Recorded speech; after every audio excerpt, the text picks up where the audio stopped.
Cooking is a life skill. For me, it's fundamentally important. It's just as crucial as keeping fit, because Latin, history, geography, no disrespect, but if you're not going to teach that for the rest of your life, it doesn't come into play. Cooking does. 3 times a day, 7 days a week for the rest of your life, you need to eat. So we don't cook 3 meals a day, but there's one meal across that day that needs to be absolutely you know, on a plate, done properly, healthily cooked, and sets you up, because you are what you eat. So we can never underestimate the importance of food. I was hungry. I was in pursuit of something to better myself. It's interesting when you grow up with a disadvantaged childhood. At the time, you don't know it's that bad. But there is embarrassing moments at school where you're called out to do the photographs. And you got to go with the family, because I had my brother and my sister at the same school, because you weren't allowed to do it individually because your parents would never pay for that. And then there was an embarrassment every day when you went into the refectory for lunch. We had luncheon vouchers and there was a separate queue. And so it was like council house kids on the left-hand side and posh kids on the right-hand side. And that gave you a complex, that gave you a stern warning to get your shit together. I didn't ask to be in the spotlight. The career and that defining moment of that level of perfection, winning 3 Michelin stars and get to the very top, there's this spotlight, and then all of a sudden, you know, you become one of the best restaurants in the world. You start off this tiny little neighborhood bistro, then you get 1 star, then you get 2 star, all of a sudden you can't get in, it's fully booked for 6 months, and every Tom, Dick and Harry is desperate to get into your restaurant. And all of a sudden you win 3 stars. Man, then the shit hits the fan. Then you're the biggest arsehole in the industry, because you're just cooking for stars.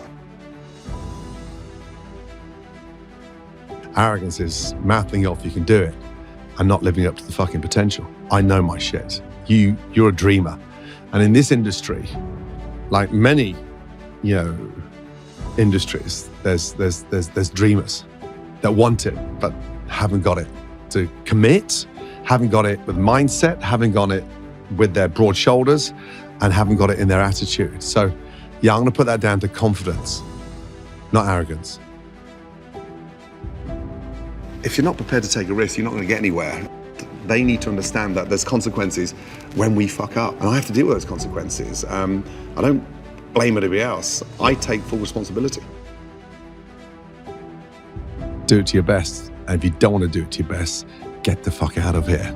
Don't waste my time, and certainly don't waste yours. I see those environments all the time, and I say to the individuals, stay in that environment, get what you need, and get out. And when the shit hits the fan, learn to dance in the storm. It's a great place to be in, because somewhere down the line, there's going to be a shitstorm on your radar, and you're going to stand tall in that storm, and you're going to get through it. I'm a self-confessed perfectionist. Yeah, I had a proper insight to perfection early on in my career, and that's a path that you know, there's lanes in life, isn't there? And I'm done with that bullshit about stay in your lane. I want to own my lane. If you don't open up and you don't delegate, then you'll kill yourself. And if there's one thing that I've managed to understand is the art of delegation, because if I can pass on my palette, my understanding, my knowledge, then grab it, run it, and then pass it on to your team. Don't hold that inside. Hard work was that relentless 5th, 6th gear, standing in front of a tiny team and remaining as an example where you're focusing on their weaknesses, offloading everything you've got, and then still finding gears that the team around you never thought you'd have. Setting examples, first in, last out. Being more personable with the staff in a way that you're showing them how good they can become, but they need to commit to being good for as long a period as you can get out of them.